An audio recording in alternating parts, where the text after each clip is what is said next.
네, 여러분 안녕하세요. 심리학 읽어주는 남자입니다. 여러분들은 만남 어플을 해보셨나요? 이성을 만날 경로가 없거나 심심해서 또는 기타 등등의 이유로 다들 만남 어플을 한 번쯤은 해보셨을 겁니다. 만남 어플 성공 비법? 결론부터 말하면 그딴 건 없습니다. 오늘은 이 만남 어플을 통해서 절대로 좋은 사람을 만날 수 없는 이유에 대해서 설명해 드리도록 할게요. 그것은 바로 만남 어플의 사회적인 인식 때문입니다. 여러분들은 친구들이나 가족들에게 자신의 남자친구 혹은 여자친구를 어디에서 만났냐고 물어봤을 때 당당하게 만남 어플을 통해서 만났다고 이야기할 수 있나요? 아마 네 보다는 아니요 라고 말씀하시는 분들이 절대적으로 많으실 겁니다. 이렇게 우리나라 사람들은 만남 어플을 통해 이성을 만나는 행위를 찌질하다라고 생각하는 경향이 강합니다. 어플이란 이성을 만날 수 없는 찌질이나 하는 것이라는 선입견이 너무나도 강하기 때문이죠. 이러한 어플에 대한 선입견은 사회적인 인식을 바꾸기가 힘들고 사실 사람들이 이 인식을 바꾸려고 하지도 않습니다.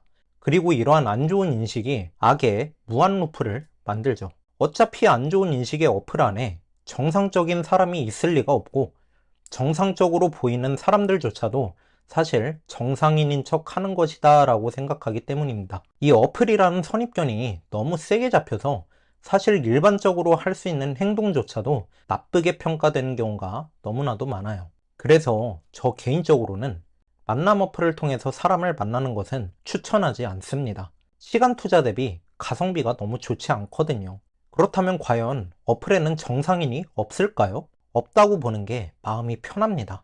왜냐하면 정상인들도 어플 안에만 들어가면 숨겨진 욕망을 표출하기 때문이에요. 막상 연락하고 있을 때는 굉장히 정상인 같고 티가 나지 않을지도 모릅니다. 하지만 만나고 나서는 연락할 때랑은 완전히 다른 면을 보여주는 경우가 많아요. 숨겨진 욕망을 표출하는 거죠. 그러면 도대체 왜 이러는 걸까요? 과연 어플에서는 정상인을 만날 수 없는 걸까요? 언제나 예외는 있지만 그럴 확률이 높다고 말할 수 있습니다. 이것은 본능적인 문제로 접근하면 답이 쉽게 나옵니다. 우리는 평소에 우리가 가지고 있는 은밀한 욕구를 평판 때문에 드러내지 않고 있죠. 하지만 어플 안에서 나는 익명이고 나와 관련된 사람이 아니라면 나의 평판이 망가지는 것을 신경 쓰지 않아도 상관이 없으니까 나의 은밀한 욕구를 바로 드러낼 수가 있습니다. 왜냐하면 어차피 연관된 사람도 없고 안 볼 사이거든요.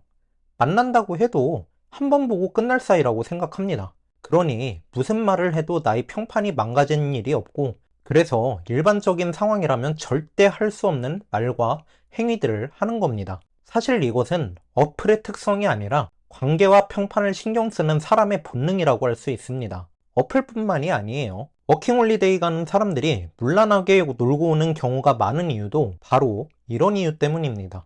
어차피 외국에는 나와 관련된 사람들이 없고 한국으로 오면 다 리셋이 되는 거니까요. 내 평판이 망가질 리가 없으니까요. 이건 나쁜 게 아니라 평소에 여러 사회적인 이유 때문에 억눌려 있던 나의 본능을 표출해내는 본능일 뿐입니다. 여러분들, 집에서 속옷만 막 입고 돌아다니시죠? 사회적인 평판이 나빠질 게 없으니까요. 하지만 밖에서는 그럴 수 있나요? 아니, 심지어 집안에 다른 손님이 들어왔을 때 속옷만 입고 돌아다닐 수 있나요? 이것과 똑같은 겁니다. 나의 사회적 평판이 걸린 자리와 걸리지 않은 자리는 당연히 태도가 달라질 수밖에 없습니다. 랜덤 채팅이나 만남 어플은 나의 사회적 평판이 걸리지 않은 자리죠. 그래서 정상인들도 만남 어플 안에 들어가면 태도가 달라지는 겁니다. 여러분들은 안 그럴 것 같습니까? 쉽게 아니라고 하지 마시길 바랍니다. 막상 실제로 그 상황에 가봐야 아는 겁니다.